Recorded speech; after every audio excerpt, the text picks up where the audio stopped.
गीताला चक्कर आल्यासारखं होत होतं, तरीही ती कशीबशी किचनमध्ये आपली कामे उरकली आणि थोडा आराम करण्यासाठी आपल्या खोलीकडे जातच होती. तितक्यात तिच्या सासूने तिला आवाज दिला. "गीता, हे काय आज पुन्हा तू कुकरमधून डाळ काढायला विसरलीस? किती वेळा सांगू तुला आहे की ॲल्युमिनियमच्या भांड्यात जेवण जास्त वेळ ठेवायचं नाही म्हणून." गीता म्हणाली, "आई, डाळ जास्त वेळ त्यात राहणार नाही. मी गॅस बंद करून आली आहेत आणि जेवण वाढणारच आहे थोड्या वेळात. आता 5 मिनिटासाठी नवं भांडं." गीता तिचं वाक्य पूर्ण करण्यातच तिची सासू सुनीता तिला म्हणाली, "तुला तर कुठलीही गोष्ट सांगायची सोयच नाही. तुला माहिती आहे का राणीताई, ती ॲल्युमिनियमच्या भांड्यात जास्त वेळ काही ठेवत नाही, कारण त्यात अन्न लवकर खराब होतं.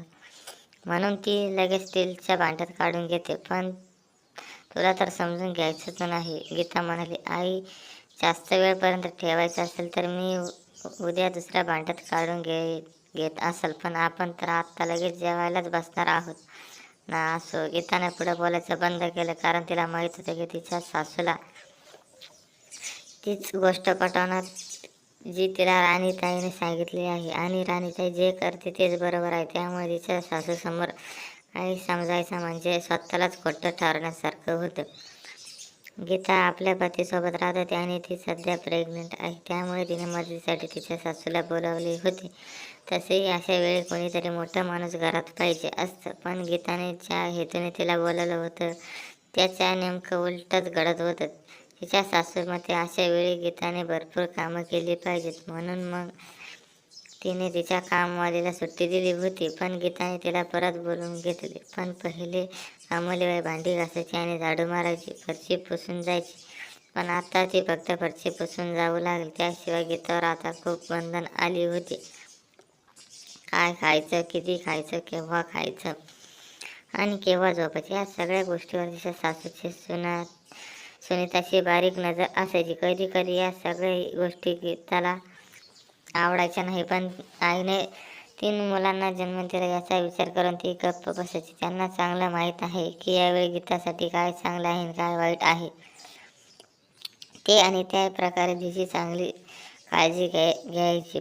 पण मागील काही दिवसापासून तिला ज्या काही अडचणी येत होत्या त्या तिच्या सासूकडून नाही, तर तिच्या नंदेकडून, राणीताईकडून येत होत्या. राणीचे लग्न 3 वर्षापूर्वी एका मोठ्या श्रीमंत घरात झाले होते.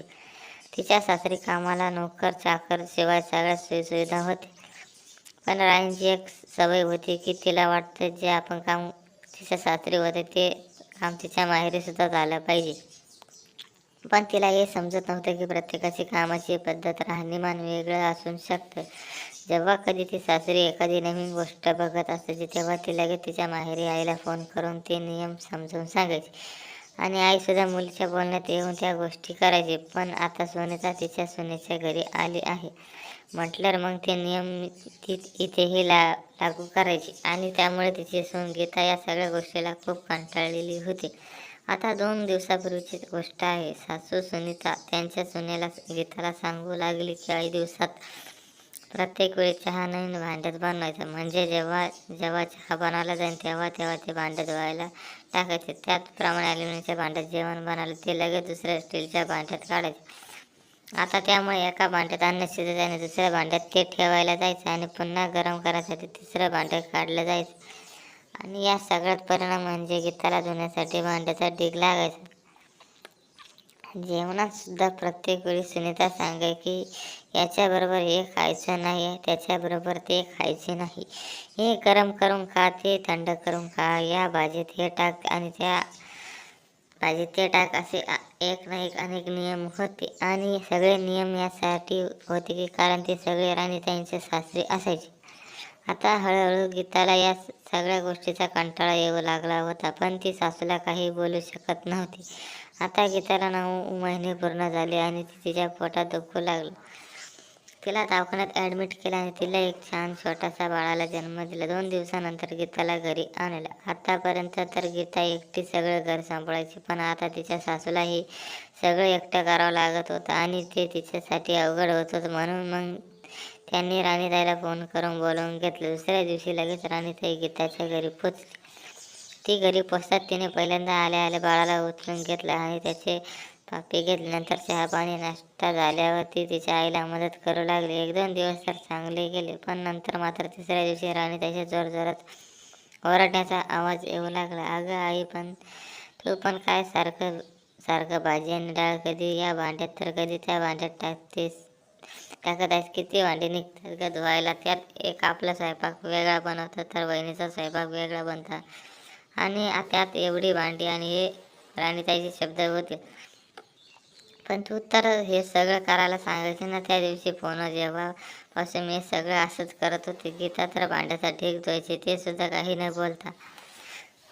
वहिनी काही न बोलत नाही म्हणून झालं. तुला तर कळत पाहिजे होतं ना. आणि ही चहाची भांडी 4 भांडी झाली आहे. नुसत्या चहासाठी किती भांडी घासू मी. कमीत कमी एक बाई जर ठेवायची ना कामासाठी. माझ्या सासरी तर प्रत्येक कामासाठी एक कामवाले आहे. इथे तर एक ते सुद्धा नाही. माझं चुकलं तुझ्या बोलण्यात येऊन. मी गीताला नको नको तसले नियम लावून तिच्याकडून काम करून घेतलं. याचा परिणाम काय होईल याचा कधी विचार केला की नाही. ती बिचारी माझी सून तर निमूटपणाने एवढा सगळ्या भांड्यांचा ढीग धुवायची, पण आता तिचं वेगळं. जेव्हा माझ्यावर आले तेव्हा मला त्याच्या त्रासाबद्दल कळलं. आणि तुझ्या सासरी एवढे सगळे नोकर चाकर आहेत कामाला म्हणून तुम्हालाही असला सुस्त. आणि ते एक कामवाली बाई होती, तिला सुद्धा मी काढून टाकले. खरं आहे, जेव्हा आपल्यावर वेळ येते ना तेव्हा दुसऱ्याचं दुःख कळतं.